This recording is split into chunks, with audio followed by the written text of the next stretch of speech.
Hello everyone, welcome to Toyeen Talks. Ẹ jẹ́ ká jọ enjoy. Until I'll see you in my next video. Stay safe, stay blessed. I love you all. Bye.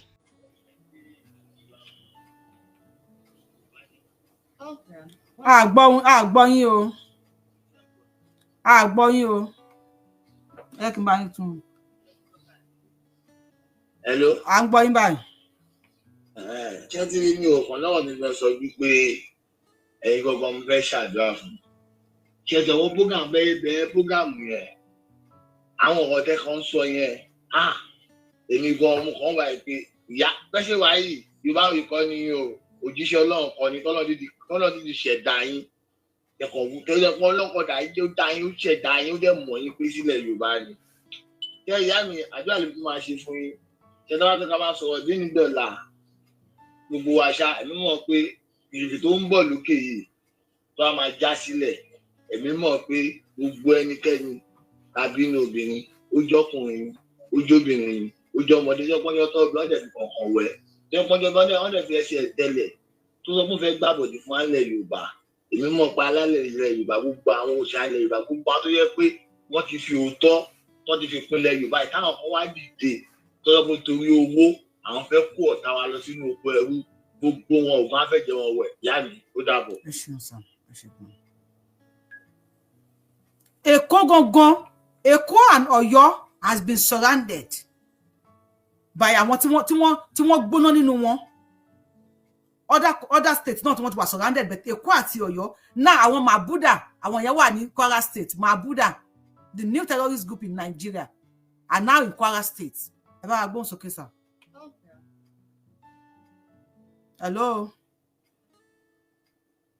Hello. Ẹ lè tún ẹ kàn pè yín lẹ́ẹ̀kan sí. So ó ring out tí bá ti sọ̀rọ̀ dápọ́dọ̀ yín nìyẹn. Hello. Ẹ bá tó ṣe o. Ẹ ṣeun sá. Ẹ kú gbìyànjú Ọlọ́run á kún yín lápá o. I'm not here to praise anybody. Ẹ ṣáà máa focus kẹ́ máa ṣe content ṣe lọ. Kò yẹ yín ṣe rí fẹ́ẹ̀tì àwọn tá a pè lólórí ó wá sílẹ̀ lára gbogbo wa náà ni. Mo rò pé nǹkan kan wà lára ìran wa ká máa fèsì ẹ̀yìn ẹ̀kọ́ ló kàn báyìí sí i. So gbogbo wa láti fọwọ́sowọ́pọ̀ ká máa jà.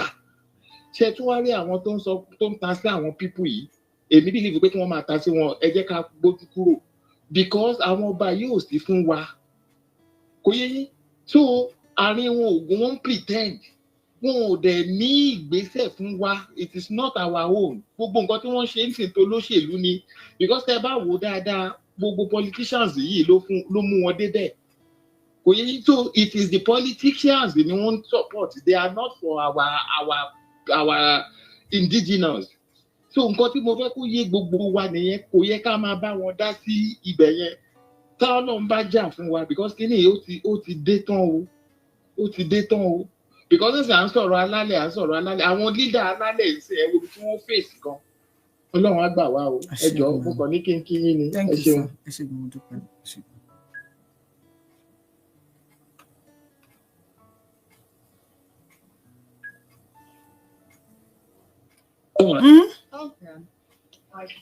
àwọn mi ẹni sùn sàmù àpàkà mi ní kà mọ kí n tẹ àwọn mi yé ti àlà gan àwọn Amẹ́ríkà wọ́n ti meet àwọn Amẹ́ríkà àwọn mi yé ti àlà àwọn US kìíní envoy àti àwọn mi yé ti àlà wọ́n ti meet àwọn olórí tiwa I don't meet on our behalf àwọn mi yé ti àlà ti lọ meet àwọn US America convoy US convoy wọ́n ti meet wọn kálá àwọn olórí tiwa meet on our behalf bá gbọ́n sókè sá. Ẹ kú ètò mọ̀. Ẹ káàbọ̀. Ẹ pẹ̀lẹ́ mọ̀. Ṣé rí Yorùbá wuyì inú mi dùn yìí pé ẹ̀ ń ṣe ọ̀pọ̀lọpọ̀ wàhálà kọ́lọ́n jẹ́ kí ọ̀pọ̀lọpọ̀ wàhálà tẹ̀ ń ṣe kọ́lọ́n jẹ́ kó yọ ni. Ṣé ilẹ̀ Yorùbá a lot of problem ti wà nílẹ̀ Yorùbá gan-an níjọ́ sí tèmi àti ń sọ̀rọ̀ tẹ́ ń sọ tẹ́rù tí à ń sọ yìí pé dàrí àti pé Burkina Faso tẹ́ bá léèyàn ń bẹ̀ ẹjọ́ ẹ bá mi ọ̀rọ̀ wà nú ẹ ṣé gbogbo yìí tá à ń sọ látijọ́ ọjọ́ yìí sìn ẹ̀yin náà wo ohun tí gbogbo àwọn blọ́gà tó jẹ́ blọ́gà Yorùbá ń ṣe àwọn tí ò yẹ kó kún wọn tó tún jẹ́ àwọn blọ́gà Yorùbá nation àwa gbé ọ̀rọ̀ Aláàfin kò ṣe Aláàfin dá ní ọ̀rọ̀ ní òfìfẹ́ bẹ́ẹ̀ oríṣiríṣi wàhálà ń wọlé tọ̀ wá jọ̀ọ́ la fẹ́ bọ́ ní gbogbo wàhálà yìí ọ̀tọ̀ ní ta máa sọ lẹ́nu ọ̀tọ̀ ní ta máa mú lọ́la báwo la ṣe fẹ́ bọ́ bẹ́ẹ̀ ẹ̀yin ṣe kó da àwọn kan pa náà kó da ta ló lórí Yorùbá nísìnyí gan-an. èmi ò tẹ fẹ́ mọ̀ anybody ẹni tó bá dìde fún alẹ́ lórí wa ní tèmi bàdé báyìí tó bá ti dìde fún alẹ́ lórí wa. irú wàhálà wo ni Yorùbá kóra wọn sí we have a lot of problem kọ́lọ́n kó bá wa ṣe o ẹ kó ètò. ẹ ṣeun sọ ẹni tó bá ti dìde fún wa ní Yorùbá màámi Grace Mokin wọ́n ní Yorùbá you are not really happy. I can see that. I can understand you. It's okay. I'll be fine. I am just trying to be fine.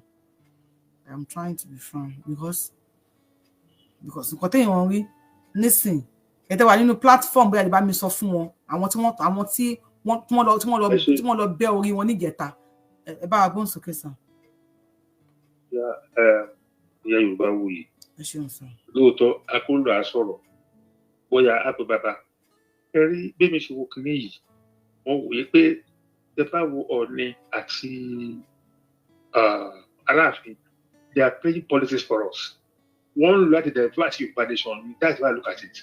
They are using this all these people. They are using them. They are using them to the advantage of foundation. Okay. Economy ni pé kékeré mà. Okay. Wọ́n bẹ̀rẹ̀ kí ni wàhálà yìí. Ẹ wo bí àwọn Fúlàní kí n rọ wọlé. Ǹjẹ́ notice ẹ̀?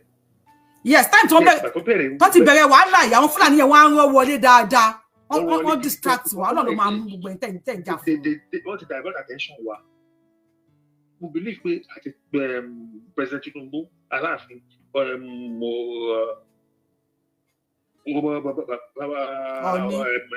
Aláàfin àti Ọọ̀ni we believe they are all working together. That's why I look at it. Back in the day, 2027 ní bí ṣe wọ́n nìyẹn o bí o sí yẹn ni o ń ṣe ẹ̀tọ́ wèrè blogger kan kọ́ máa sọ̀rọ̀ pa ìjà lára méjì sí. Why can't we focus on our Yorùbá nation? Aláàfin òṣè tó Aláàfin Ọ̀yọ́ ṣíjú adé wọn sọ̀rọ̀ pa Ọọ̀ni wọn sọ̀rọ̀ pa Yorùbá nation yìí. Àwọn wèrè sọ̀rọ̀ tán they defend their people to the core. They defend their people to the core. This is the overshadowing. Ọlọ́run á kó ayọ̀ máa Ọlọ́run á gbà wá o. Ọlọ́run á gbà wá o. Ẹ ṣe máa kó ètò ìjàmbá bí tó bọ̀. Ọlọ́run. Ẹ má bínú sọ́kàn. And ẹ̀yin ṣẹ́gẹ́ ẹ̀yin tẹ́ jẹ́ kíkiní ẹ̀ máa continue. Ẹ̀yin tẹ́ jẹ́ kíkiní ẹ̀ máa continue. If you don't like what I am saying, please don't watch me. If you are not in support of what I am saying, please don't watch me. But ẹ̀yin mo sọ pé àwọn nọ́mbà kíní kan jẹ́ tó má ti bẹ̀rẹ̀ show báyìí ẹ lọ ganu síbẹ̀ nìyẹn. You want to listen to them. The more they see views, the more YouTube pay them, the more they will continue. The more YouTube pay them, the more they continue. Want to get a business? You will even share it.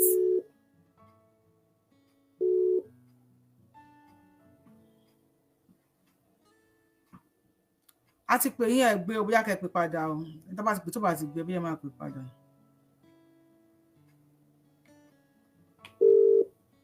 Wọ́n tẹ́ ń kí mi mú kí n. Wọ́n ní kí Yorùbáwùyí mú mi. Màá mú mi. Hello, ìyá mi, ẹ kúrò lẹ́ o. Ẹ kú dédé àsìkò yìí bàbá mi. Ẹ̀lẹ́ mà ń pè é. Ẹ bá wa sílò tẹ́ fi ń gbọ́ wa sà. Ẹ̀mi ò gbọ́ yín bíbá mo ń gbọ́ yín èmi nìkan ni mo mi ò dẹ̀ ti pa everything. Okay, I'm going sir.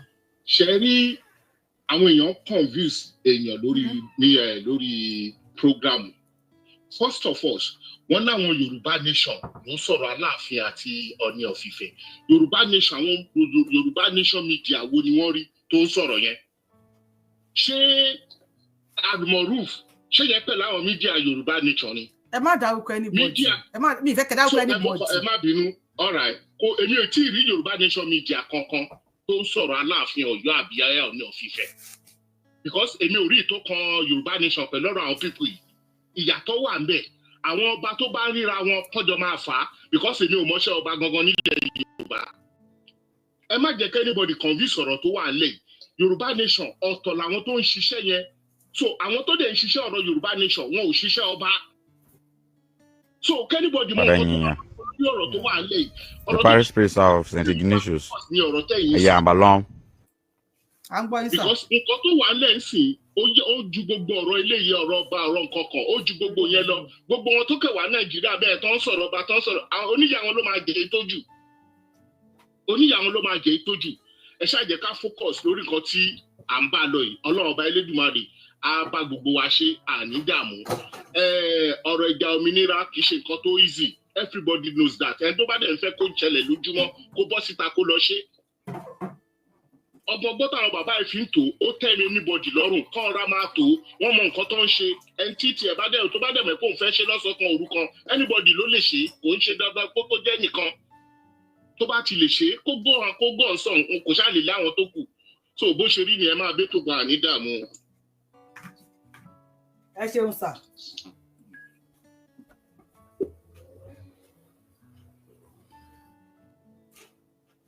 Nigerians than us? Just tell me. You say Nigeria, I mean Fulanis are global people. Nonsense. Hello, sir. Nonsense. Hello, Will you accept that I go to the far north and begin to cultivate my yam and maize? Will they allow me to do? I'm going, sir. First of all, ẹ kọ́kọ́ wá òtútù ẹ kọ́ fi step down ọkọ̀ mọ̀mí tútù ẹ má jẹ́ kọ́rọ̀ lórí ẹrù kó ti pẹ́ láti dọ́gba bọ̀ ó mọ̀ bó ṣe ń dùn yín o ẹ kọ́kọ́ ra mọ̀mí tútù ẹ fi step down ṣe rí mo ṣe ń sọ̀rọ̀ yẹn nígbà bá yín gbómi tútù ẹ jọ bí ìrí yín báyìí kò tẹ́ nígbà bá mi gbómi tútù kọ́kọ́ ẹ kọ́ ọkùnrin ẹ kọ́ fọkàn balẹ̀ kẹ wá ní ìmí ayọ̀ lẹ́ẹ̀mẹ́ta ìmí ayọ̀ tí mo ní kẹ́ mímú wípé bó ti wù kàn gbógun tó á padà borí náà ni bó ti wù kàn dìtẹ̀ tó á padà borí náà ni wọ́n dìtẹ̀ má ṣe dìtẹ̀ gẹ́gẹ́ bàbá wa gbowó tó bẹ́ẹ̀ gẹ́gẹ́ ṣubú kàkà kó ṣubú ìṣèlọ́lọ́ ń gbéga wọ́n bá wá ògùn wọ́n wá dà ìbá ti wá o wọ́n ìdàgbà ti wá o wọ́n lọ ṣe kinní o wọ́n ò lè ṣe kinní o wàhálà ìtọ́lọ́ ni ó ṣe àgbàlẹ̀ Yorùbá wọn fẹ́ fi ẹ́fọ́ọ̀tì ẹ̀yìn kan wọ́n fẹ́ fi wéṣítì ni torí ẹ̀ náà fi ń mú àwọn kan wá láti ibì kan láti lè fi sítáàtì ẹ̀yìn èèyàn kan tó jẹ́ wípé ilẹ̀ ń jẹ́ káwọn èèyàn máa gbọ́rọ̀ àwọn kan nípa ilẹ̀ Yorùbá bíi ẹ̀yin àtàwọn kan mi fẹ́ gbọ́ ọ̀rọ̀ mọ́lẹ́mú kan lù lọ́nà lẹ́nu ní o so ẹ wá fọkàn balẹ̀ lóòótọ́ nínú struggle tá a wà ẹni tó máa kú ẹ má jà tanra wa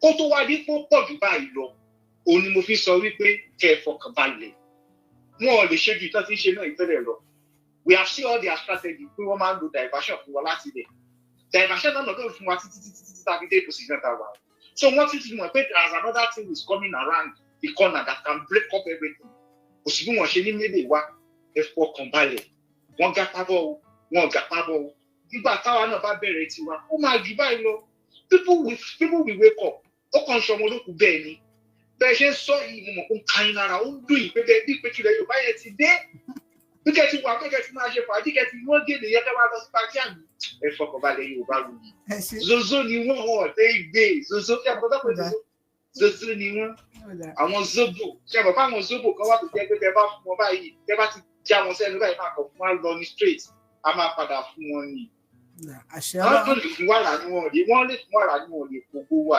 Yorùbá wọn. Yo, ẹ bá fọta láàyè a máa borí ẹ fọkàn balẹ̀. ẹ ṣé gan, thank you so much, I appreciate you. ó ní ìlú kan ni wọ́n ti pa 489 people ní 1 month 489 people tí Nàìjíríà bá sọ pé wọ́n pa èèyàn 489 èèyàn mélòó lẹ rò pé wọ́n pa ìlú ẹyọ kan wọ́n ní wọ́n pa 489 tí Nàìjíríà bá sọ Nàìjíríà pípa bá gbé wípé wọ́n pa èèyàn 489 ní àárín oṣù kan èèyàn mélòó lẹ rò pé wọ́n ti pa now ìlú yẹn ní báyìí oníkàlùkù ti kó ẹrù everybody ti yá dànù. Just tell me. You say Nigeria, I mean Fulanis. This is Padanyanya. Yeah. The parish priest of St. Ignatius. Ayambalong. Yes, ma. Everybody is gone here. Umomo kran wo hin yanaga. Ẹ bá gbọ́ sọ. Yes, ma. Àwọn èèyàn wa torí owó tí wọ́n ń gbà olóńṣe wọn tàbí ń ṣe bẹ́ẹ̀. Kọ́ ti jẹ́ ká fẹ́nu kò nísìn kò sí ọdọ́ tá lè ta ilẹ̀ Yorùbá máa dúró ṣùgbọ́n àwọn náà owó tẹ́lómi ìgbà nù wọn á padà blame rẹ̀. Tẹ́ bá wo lọ́wọ́ yìí mo wà ní Ìkẹjà lọ́jà ní ìjọ́wò mo rí àwọn mọ́là yẹn wọ́n wá ń pọ̀ yẹn ju mẹ́ta wọ́n sáwọn yẹn wá pà àwọn pípù tí wọ́n pọ̀ yìí wọ́n ní mission o ṣé wọ́n pìtì táǹtàtì wọ́n ní tìkọ̀ náà wọ́n ní wọ́n ní aláyàwó lọ́wọ́ bẹ́ẹ̀ ṣe ń wò wọ́n yìí ènìyàn sọ àmọ́ wọ́n sọ fún pé àyíkẹ́ mọ́ ní ìṣẹ́fì náà ṣe Yorùbá ó ń rẹ́rìn ó ń fi mí rẹ́rìn bẹ́ẹ̀ ṣàṣọra fún tiwọn tẹ̀ ń mu ẹ mọ̀jẹ̀ kan fún yín ní poison mu wọ́n ní mission àwọn èèyàn wá tẹ́ bá ń sòótọ́ fún wọn bí pé kan ń kéwì ní Ọlọ́run jẹ̀ kan gbọ́ ọkàn ẹ̀ pé ìjọ tó bá máa ṣẹlẹ̀ báyìí ìjọ tó bá máa ṣẹlẹ̀ kò sí dá tí ò ní ṣẹlẹ̀ pé kò ní ṣẹlẹ̀ yẹn tún dànù àwọn bàbá náà kún retí náà káwọn náà ṣe kíní ní káwọn bọ́ta ọ̀rọ̀ bá máa dàrú tó dàrú kákò ló pẹ̀lú ìyá ẹ̀ pọ̀ ẹ ṣe gan. Fún ẹ̀yin ìyá wa ẹ̀yin bàbá wa tẹ́ ẹ̀ṣẹ̀ ń wọlé ìlú kan la ṣó yìí mo fẹ́ tún ìlú náà ṣó fún yín ni tí mo sọ pé wọ́n ti pa ẹ̀wọ̀ èèyàn 489 ní pépà gbé wípé wọ́n pa láàrin oṣù kan 400 láyìn ṣe ibi tó bá pa màálù 489 sí ilẹ̀ máa rẹ̀ ibi tó bá pa ẹdìyẹ 400 tí wọ́n bá ní farm tó ní poultry tí ẹdìyẹ 480 okay let's go this way èèyàn ní poultry ẹdìyẹ 489 bá wá kú nínú poultry yẹn báwo ni ẹni yẹn ṣe máa rí Ọbásanjọ́ bó ṣe pé òun lówó tó tí ẹdìyẹ 489 bá kú nínú fáàmù ẹ̀ ó máa mọ́ lára èèyàn 489 wá kú ní ìlú kan ní Benue nìkan ìjọba Nàìjíríà ò dẹ̀ mọ́ lára. Now watch this. Just like desert. It's a desert now. Manigi, just this beautiful place. We are going to leave all these things behind. For who? For the Fulanis, of course. Kako government was a soldier. They want the Fulanis to occupy Nigeria and remain in Nigeria alone. Can you be quiet? Can you be? I ask again. Who is to stop this? Who? Uzahigine, they are busy in Abuja doing nothing, practically nothing. Out of our. Okay. Àwa pẹ̀lú yín sà o. Ọkùn iṣẹ́ Olúwa jẹ́ ká rí pẹ́ o. Àṣẹ Èdùmàrè. Kí a rí ọ̀rọ̀ ilẹ̀ Yorùbá yìí sí Ọlọ́run aláàánú kó ṣàánú wa. Àṣẹ. Ṣùgbọ́n Yorùbá ní pé wọ́n kọjá mi olùgbàlà kí sọ̀rọ̀ àkúnlẹ̀ kọ́ orin àkúnlẹ̀ kọ́kọ́ o. A ní láti dìde kan fáínálì ni. Ṣé rí àwọn tí wọ́n lọ ń gbọ́rọ̀ bàbá Aláàfin Ọọ̀ni of Ifẹ̀ èmi bí pé tó wà ní ṣọ́ọ̀bù tá a wà yìí nínú ṣọ́ọ̀bù tá a wà yìí o tó wà nínú rẹ̀ ò ní láti bá wọn dá sọ̀rọ̀ yẹn ọ̀rọ̀ náà ni. Apart pé ní story gan ọmọ Yorùbá ọkọ̀ yẹ kó ọmọ Yorùbá kankan gbé kinní yẹn sórí tí ó bá ní nǹkan tó ọmọ Yorùbá yẹn fẹ́ gbà bẹ́ẹ̀. Kò yẹ kí ọmọ Yorùbá kankan tó gbé kinní yẹn sórí ọmọ Ọ̀yọ́ lèmi tó máa bọ̀ wà lóbi náà yóò dùn mí ṣùgbọ́n ká ẹ bú Aláàfin gan wà láì kò lè dùn mí tó kí n lùsì Yorùbá nation torí tó máa bú Aláàfin jẹ kò lè dùn mí tó kí n lùsì Yorùbá nation tẹ bá bú Aláàfin jù bẹ́ẹ̀ lọ tó bá ti gba Yorùbá nation èrè ẹbú ni èébú lè sún lára rẹ̀ ẹ bá bú Ọọ̀ni jù bẹ́ẹ̀ lọ èrè ẹbú ni èébú lè sún lára rẹ̀ ẹ fà méjì ẹ ká pàkì wọn sẹ́gbẹ̀ẹ́ láìfù tèmi àti tiwọ ló wà ìfútáǹtì bí ayé wọn ti ní bàjẹ́ sínú Nàìjíríà ló wà ìfútáǹtì ṣé wàá láwọn wà láàmú pé ló wà pé ṣé àwọn fúlàní tẹ́lẹ̀ tó gbé kìnnì kàdá ní nǹkan kàyẹ́ tó gbé kàdá ní wọn àmọ́ lò ẹ̀yẹ́dì flashback ní 1999 tó bá ń dọ́dé ìjà tó ṣẹlẹ̀ ní Ṣàgámù jọ́kìnní àná yẹn àwọn fúlàní àwọn tó wà ní sáàbù Ṣàgámù jẹ́ náà lọ àwọn tó wọ́n jọmọ̀ Ṣàgámù lè sọ mọ́là nígbà tó bá dá mọ́là ló pẹ̀lọ́pàá mọ́là wọn á mú páànù tó fi ń bolé láwọn ọmọ fi bo ara àwọn àrùbọ̀ fún èrè pẹ́ẹ́ mọ́ balẹ̀ ni. Bàbá ẹ ní sùúrù sà ibi tẹ́ ń lọ yẹn kọ́ lẹ̀ ń lọ ó dà pé ẹ̀ṣẹ̀ join ètò yìí ni ẹ gbójú yín sókè kẹwàá àwọn tí wọ́n kó wọlé àwọn Fúlàní ò mọ̀ mọ́. mo rán àwọn tó kó wọlé mú mi. àwọn mẹ́ṣínárì gidi tí wọ́n mọ irinṣẹ́ lò ló kó wọlé fún yín àwọn lélẹ́yìí àwọn ilé òkè ṣe àwọn mọ́làmẹ́tì àwọn tẹ́ ń wó yóò ṣe mọ́làmẹ́tì àwọn irinṣẹ́ náà kó wọlé fún yín ẹ wò wọ́n pẹ̀lú new bicycle. ntẹ́kọ̀ wọlé yẹn mo rí ṣùgbọ́n mo ntẹ́kọ̀ wọlé yẹn mo lè fọ́nà búra wípé Yorùbá ní pẹ̀lú pẹ̀lú lọ́wọ́. Ó dáa mo ti gbọ́ mi ò bá yín jiyàn. Wọ́n ní intelligent ìjà lóríṣì ní pé tí Yorùbá ti ní mind tó lè jà tó bá ti ní mind tó lọ́pọ̀ ọdún níjà ọgbọ́n tó kúta yẹn ọkọ̀ náà láti pàdé lọ́wọ́ Ọlọ́run ó dà mo ti gbọ́ mi ò dá sí nǹkan tó bá ti ṣẹlẹ̀ ní òkè ní solution ṣe rí pọ́blẹ́mù àti solution ó máa ń tẹ̀léra wọn ni solution bẹ̀ ni pé ẹ jẹ́ káwọn àbọ̀ síta káwọn ọmọ bẹ̀rù kò sí kú tó pàlàpà táwọn gbà kó lórí ẹ̀ ń bẹ̀ ẹ jẹ́ ká bọ́ síta ká bú bẹ̀rù tábà ti bọ́ síta ọlọ́run máa gbé wa jẹ́rí wọn ilẹ̀ tí wà láwà àwọn náà wá bá wa ń bẹ̀ ọlọ́run kì í sára kò sí ṣùgbọ́n tí wọ́n bá nínú lẹ́yìn tẹ wá ká ọgbìnrin tẹ ní ọlọ́run wà wọ́n pa imọ́ ilé ọ̀rọ̀ ọlọ́run wà kọ́ ilé yìí o wọ́n pa níbẹ̀ ìmọ̀ ilé ẹ̀yẹ kájọ bọ́ta kájọ lọ fà ń bẹ̀ solúṣọ̀ ibẹ̀ nìyẹn. ẹ ṣe sàn ire o ẹ̀yin ọmọ Yorùbá ọ̀rọ̀ tí bàbá yìí sọ kí lẹ rí sí ọ̀rọ̀ tí dádì wa yìí sọ kí lẹ rí sí ọmọ Yorùbá kí la rí sí tí bàbá wa yìí sọ kí la rí sí nǹkan tí bàbá wa yìí sọ ṣáwọn eléyìí tẹ̀ ń wò yìí wọ́n jẹni tó níran ṣáwọn tẹ̀ ń wò yìí pẹ̀lú new motor new kàlá new everything bàbá wa kan a ní question fún yín mo fẹ́ yẹ gbé wọn wọlé ní sà ẹ káàbọ̀ sórí ètò wa ẹ kú dédé àsìkò yìí ẹ kú rọ̀lẹ́ ẹ máa bẹ tó bọ̀ o. ẹ ṣeun o ṣe ẹ ráyè láti bá wa sọ̀rọ̀ àbí ẹ ráyè. ayé wa mà. ó dáa lórí tó ń lọ ìpẹ láwọn tẹ́ ń wò lójú amóhùnmáwòrán yín àbí kí ni wọ́n máa ń pè yín. lórí láptọ̀pù mú kí ẹ ti wò yìí. pẹ̀lú gbogbo wèrè táwọn ọmọ Yorùbá ń ṣe nísìn pé ẹnìkan ní kinní kan ẹnìkan ló lórí ẹnìkan ló lọ́rùn pẹ̀lú àwọn ajagunta tí wọ́n rù wọlé yìí kí ni solution. solution wa nu antẹ́mù wa pé ká fi ìṣọ̀kan lálẹ́ fi gba òmìnira nínú antẹ́mù wa ló wà. ṣùgbọ́n ṣe é rí àwọn tí ń dàwárú àárín wa náà wà o. èmi sì ti sọ gbogbo àwọn tó gbé ọ̀rọ̀ ọba tó ń fọ̀rọ̀ ọba tó fẹ́ fi distract wa pàápàá jùlọ ní ìkóríta ìpín mọ́sọ̀ èbò ní ìkóríta tá a dé ìtàn fẹ́ fi ọ̀rọ̀. ní ìkóríta tó sọ fún wa wípé ẹni táwọn bá ti mú àwọn máa gé ọwọ́ ẹ̀ ní ẹ bá yẹ gé ọwọ́ bọ̀dá wa yìí. bẹ́ẹ̀ni àwọn máa gé ọwọ́ anybody ni.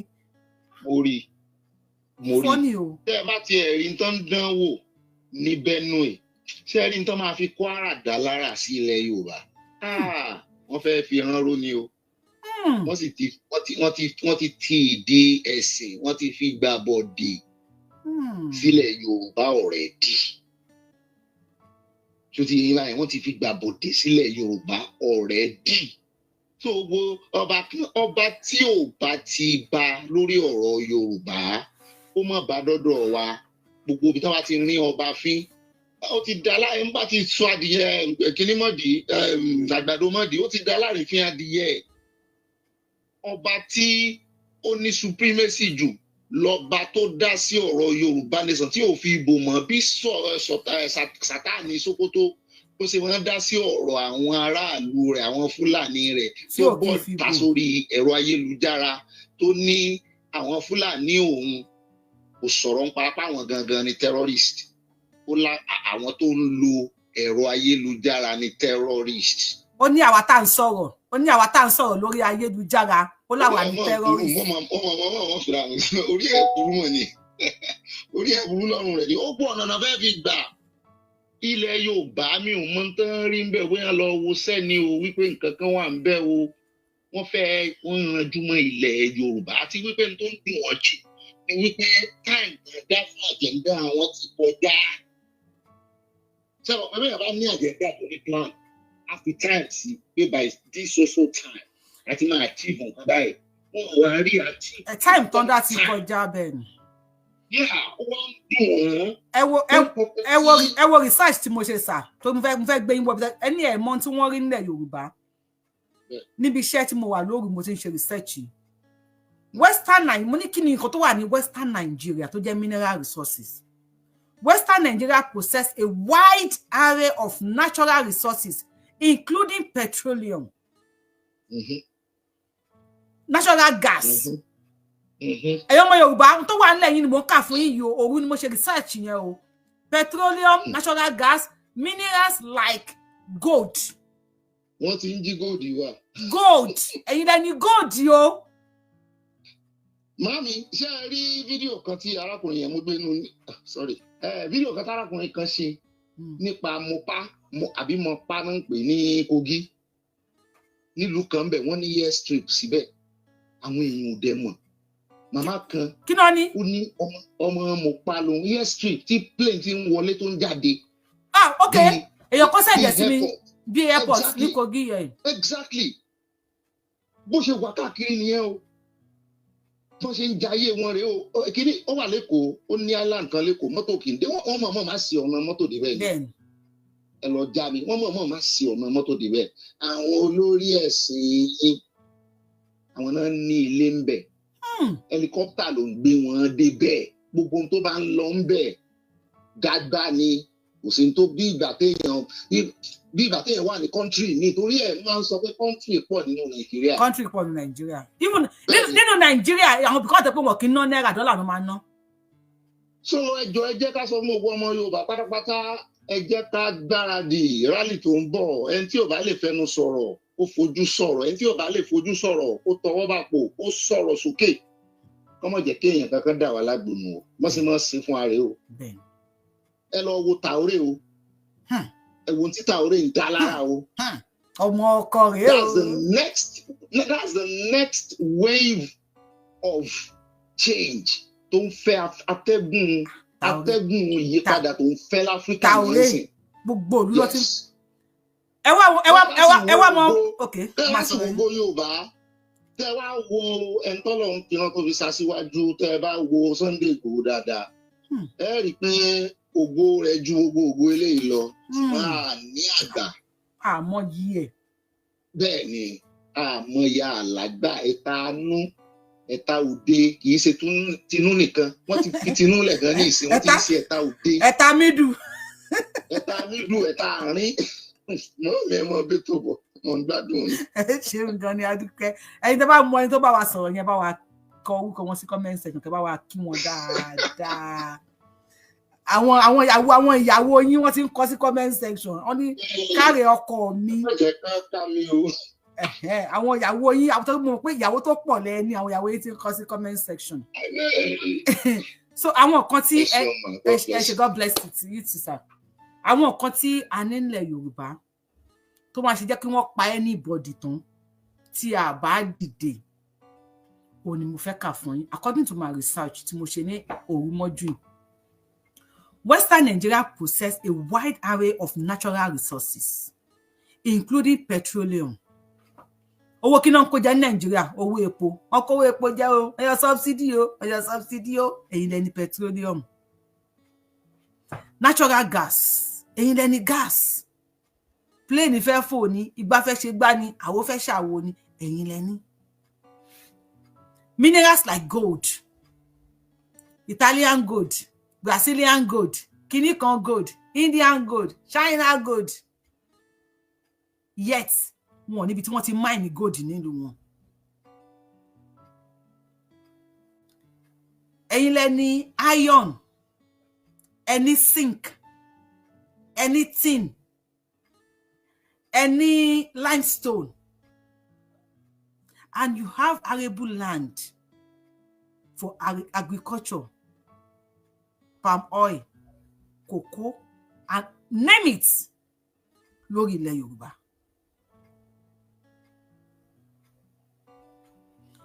Ìdí sọ́wọ́n ṣe máa tán ìmá pa anybody tán nìyẹn because lórí ilẹ̀ Yorùbá we have what include iron ore, we have coal, we have limestone, we have lead, we have zinc, and niobium kilele mi ò mọ̀ pé o NIOBIUM.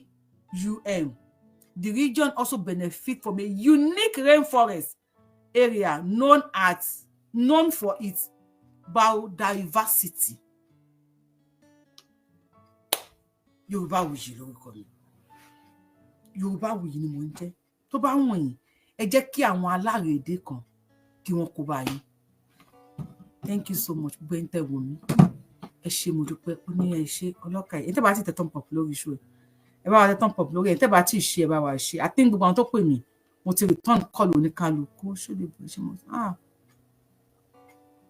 ẹ ṣé gan mo dúpẹ́. Mo ti ní show yóò ní ju 1 hour 30 minutes lọ. I have to bring down my curtain mo ṣe ti iṣẹ́ dé mi ò tí sùn. Thank you. I love you. See you on my next show. Bye-bye.